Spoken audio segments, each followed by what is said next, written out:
Hello, Darshan Maharaja here. Yesterday's attack on a Hindu temple in Brampton has rightly uh, invited a lot of criticism and commentary. Indian media has picked up the issue and they are discussing it as top line issue. Now, when I was growing up in India, Canada never used to be in the news, but times have changed. Now, there are a couple of background facts that everyone may not be aware of. So I thought I'll make them clear first so they understand the entire context. Because in most of the commentary that I have seen, including reactions from politicians, they are talking about this as an attack on a place of worship, which it was. But there is context there, and that context is provided by pro Khalistan people, but they also left out several details or a pertinent detail, in fact. So, that makes it a little more confusing for someone who doesn't know what this was about. As the Khalistanis pointed out, Indian officials from the High Commission in Toronto were there, and therefore there was a protest there. But then some of them have insinuated that the diplomats were there for some nefarious purposes. In fact, a few of them said it outright on Twitter. But the fact is that all the retirees from India, from public service, from the military, etc., uh, they are eligible for pension in India, but they are living here. So every year they have to provide uh, proof that they are still alive. Once they are no longer alive, the pension stops. So that is easier to manage when someone is in India. In fact, this requirement used to be monthly. Every month's pension could only be paid if the pensioner produced a piece of paper from a doctor saying that he was alive. Then it was relaxed, I think in the 90s. It was relaxed and the requirement was made yearly. So every year the person has to prove, but someone who is living overseas, there is a mechanism to facilitate them to do this, which is that the diplomatic mission of India will hold events, and especially in places like Toronto and Vancouver, because of the large number, it doesn't become convenient for either side for the pensioner to go to the diplomatic mission. So the diplomatic mission, as a courtesy, holds events regularly. Every end of October or early November, they hold events, typically in large premises, and therefore most of them happen to be either Hindu temples or Sikh gurdwaras, where the pensioner comes and then their paperwork is completed. So the reason why the Indian diplomats were at that temple is benign. There is nothing malicious about it. But of course, people who have a narrative to sell will omit this relevant fact and make it sound as if Indian diplomats were there for some kind of a nefarious purpose. That is not the case. Now, one thing that I noticed from the video, in fact, the moment I noticed, I came across the video, I noticed it, that the police had failed to provide a buffer zone between the two respective sides. In my view, this is a policing failure. I'm not qualified to comment on policing methods, but from a layman's point of view, it is a matter of simple common sense to keep the two groups apart so that nothing untoward happens. Now, they were not kept apart and therefore things erupted. So, probably, Peel Police Chief Nishan Durayappa needs to answer this question as to why this was not done. And I mean, is this a standard procedure? Then they may want to change it and create a new procedure where they keep two opposing groups away from each other.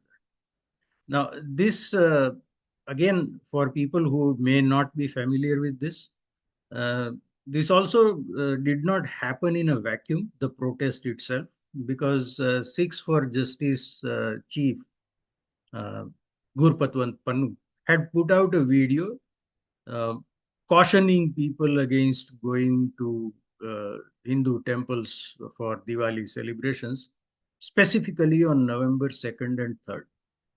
So those happen to be Saturday and Sunday, so makes sense. But this was a warning, or many are seeing it as a warning. So his call was for such action in India, in Punjab. But then the diaspora communities picked up on that, and therefore they were there.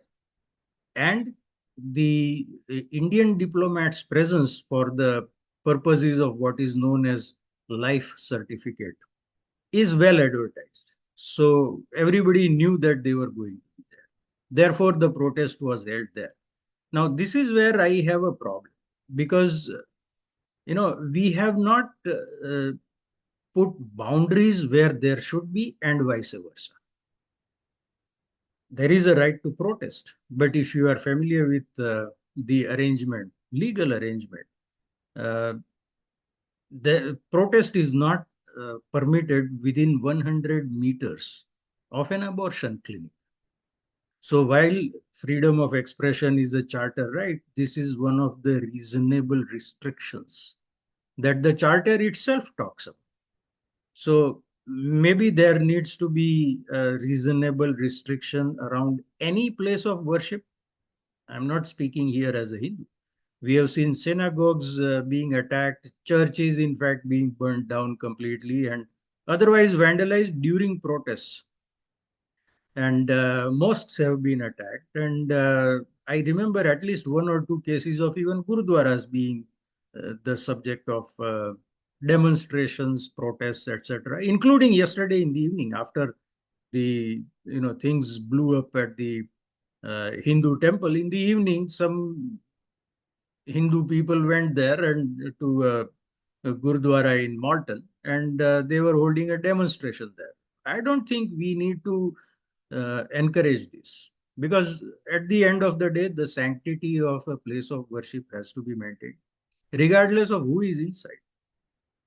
There may be people you don't like who are inside, but uh, you cannot disrupt or disturb the tranquility of a place of worship.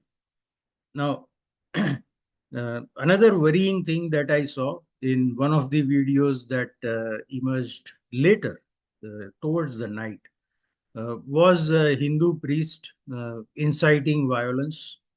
This is condemnable, and therefore I condemn.